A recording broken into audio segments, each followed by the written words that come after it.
नमस्कार दोस्तों, मैं Vijendra Patel from LRB academy. C language सीखने की इस सीरीज़ में ये हमारा ट्यूटोरियल 47 है और इस ट्यूटोरियल में हम एक्सरसाइजेस करने वाले हैं डायनामिक मेमोरी एलोकेशन पर और स्टोरेज पर, मतलब कुछ क्वेश्चंस करने वाले हैं। आइए देखते हैं क्वेश्चंस को। तो यहाँ पर सबसे पहला क्वेश्चन हमारा है, write a program that dynamically allocate space for a single double using the size of a type and a space for a single line using a dereference pointer size. Free the memory block afterward. मतलब ये question ये कह रहा है कि हमें एक double data type declare करना है, इन डिक्लेयर करना है, लेकिन इसकी जो मेमोरी एलोकेट करनी है वो डायनामिकली करनी है और डी रेफरेंस पॉइंटर साइज से करनी है और बाद में रिलीज भी करनी है।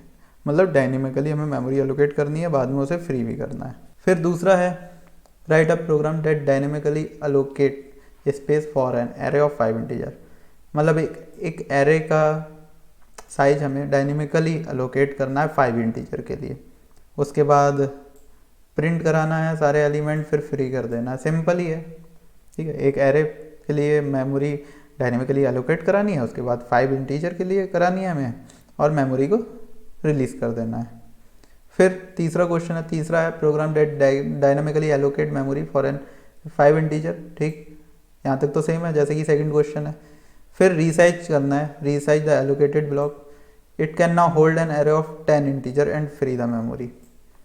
मतलब पहले 5 इंटीजर के लिए एरे बनाना है डायनेमिकली, फिर रीसाइज करके उसे 10 के लिए कर देना है, फिर मेमोरी को रिलीज कर देना है।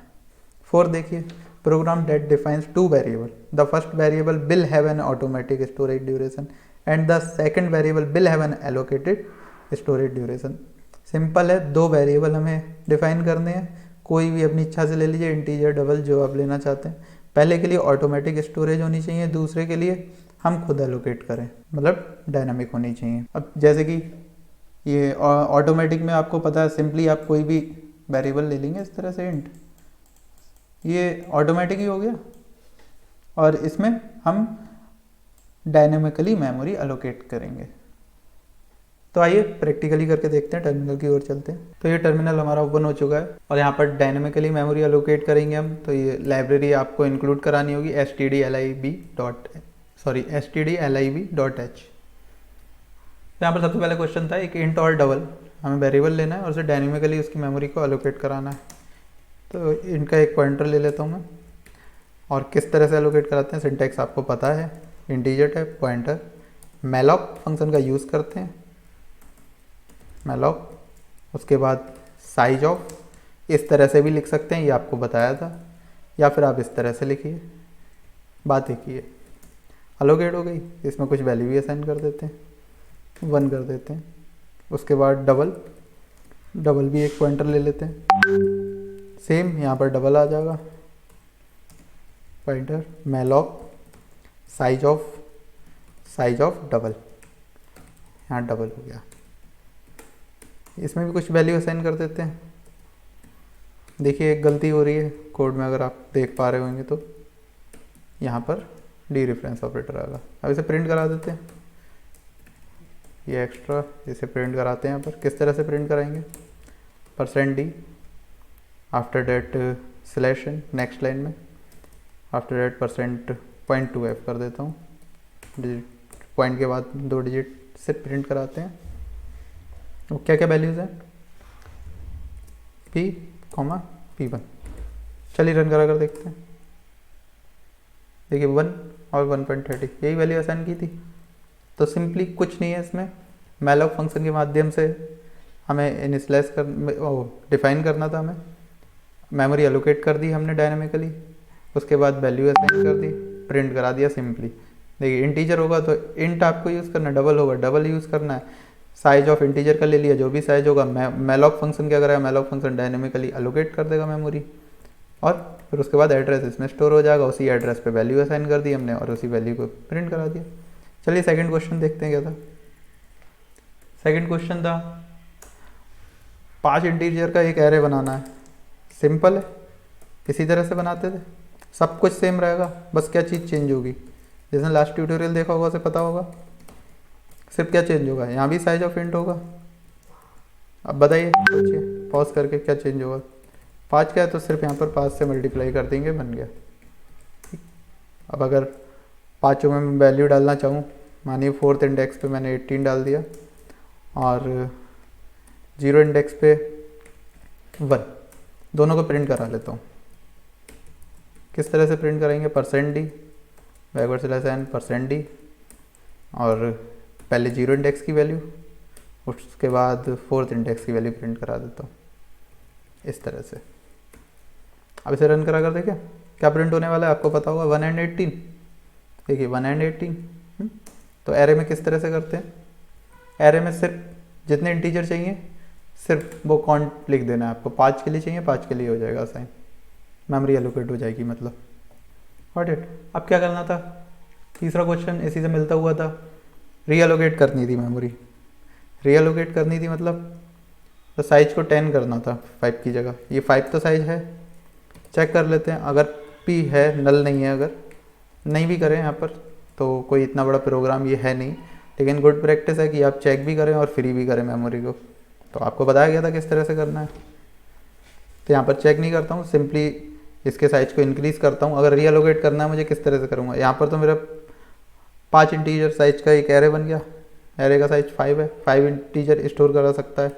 एक नया अगर मैं एरे वो पॉइंटर लेता हूँ और इसी को रीअलोकेट करूँ, रीअलोकेट कैसे करते हैं, रीअलोकेट करना कैसे है, इंट ऐप को फंक्शन क्या होता है रीअलोक, उसके बाद 2 यहाँ पर पैरामीटर पास होते हैं। कौन कौन से होते हैं, किसे करना है रीअलोकेट, किस टाइप को रीअलोकेट करना है, जो पहले से बना हुआ है p।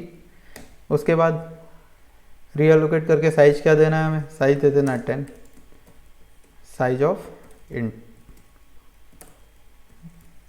अब क्या होगा, 10 साइज का एक और एरे हो जाएगा। ठीक, ये p भी रहेगा 5 साइज का, ये 10 साइज का होगा। ठीक, मतलब इसी इंट तरह का, इंट टाइप का 10 साइज का एक और एरे बन जाएगा हमारे पास। अब देखिए p1 में कि अगर 9th इंडेक्स पर मैं कुछ यहाँ पर असाइन कराता हूँ 19, और पहले इंडेक्स पे मैं असाइन करा देता हूँ समथिंग 18। अब यहाँ पर अगर मैं प्रिंट कराता हूँ और %d %n %d after that 0 p9 this. तो देखिए यहाँ पर एक मिस्टेक हो रही है, ये p1 में वैल्यू असाइन करनी है, p में कर रहे हैं। यहाँ भी p1 होगा, यहाँ भी p1 होगा। अब इसे रन करा कर देखते हैं, ये देखिए 18 and 19 प्रिंट हो गया, रीअलोकेट हो गया साइज। किस तरह से करना है, रीअलोकेट फंक्शन कॉल कराना है, 2 पैरामीटर पास होंगे, यहाँ पर साइज देना है, और ये p हो गया हमारा कि रीसाइज करना कैसे है, इसे करना है इस टाइप को। तो अब इंटीजर टाइप है तो इंटीजर टाइप के पॉइंटर में ही स्टोर होगा एड्रेस। ओके, और इसे चेक करने की भी आप प्रैक्टिस डालिए इस तरह से, अगर p1 है देन ये सब रन हो। ओके, और फ्री भी करना है मेमोरी, तो यहाँ फ्री भी कर देता हूँ, यहाँ फ्री कर दिया, यूज़ जो भी है यूज़ कर लिया, फ्री कर दिया। अभी भी रन कराइए, अब मेमोरी फ्री हो गई होगी। इसके बाद एल्स आपको जो भी प्रिंट कराना है, अगर नहीं एलोकेट हुआ है तो प्रिंट करा दिया आपने एग्जांपल कि नॉट एलोकेटेड। अगर एलोकेट नहीं होगी किसी भी कारण तो ये मैसेज प्रिंट हो जाएगा। अब लास्ट क्वेश्चन की तरफ चलते हैं। लास्ट क्वेश्चन क्या था हमारा, एक ऑटोमेटिक हमें बनाना था वेरिएबल कोई भी, और एक डायनामिकली बनाना था। मतलब ऑटोमेटिक जो जिसकी वैल्यू रिलीज हो जाए, तो सिंपली ऑटोमेटिक तो सिंपली हम शुरू से बनाते हुए आ रहे हैं। मैंने एक इंट x बराबर 10 ये ले लिया, ओके, और इसे प्रिंट करा दिया मैंने इस तरह से %d एंड x। ये हो गया हमारा ऑटोमेटिक एलोकेटेड, मतलब अपने आप भी ये बनाएगा, और जैसे ही ये हमारा करली ब्रेसेस पे कंपाइलर आएगा यहाँ पर ये रिलीज़ हो जाएगा। एक हमें खुद से लेना है, मतलब डायनामिकली। तो डायनामिकली में क्या था, इंट दिस एक पॉइंटर लिया, और ये हो गया आपका डायनामिकली मैलॉक फंक्शन से हमने खुद अलोकेट किया साइज ऑफ इंट इस तरह से। यहाँ पर इसमें कुछ वैल्यू असाइन कर दी मैंने 10, प्रिंट कराता हूँ 10 को, 10 प्रिंट होगा। यहाँ पर पी, और इसे फ्री कर देना है। फ्री भी हमें खुद ही करना था, ये भी लिखा हुआ था क्वेश्चन में, किसे फ्री करना है, पी को। अब इसे रन कराते हैं, यहाँ पर 10 प्रिंट हो गया, पहला वाला 10, दूसरा है। तो ये है ऑटोमेटिक और ये है डायनामिक, ठीक। ये अपने आप रिलीज़ हो जाएगा, इसकी मेमोरी हमें ये रिलीज़ करानी पड़ेगी फ्री।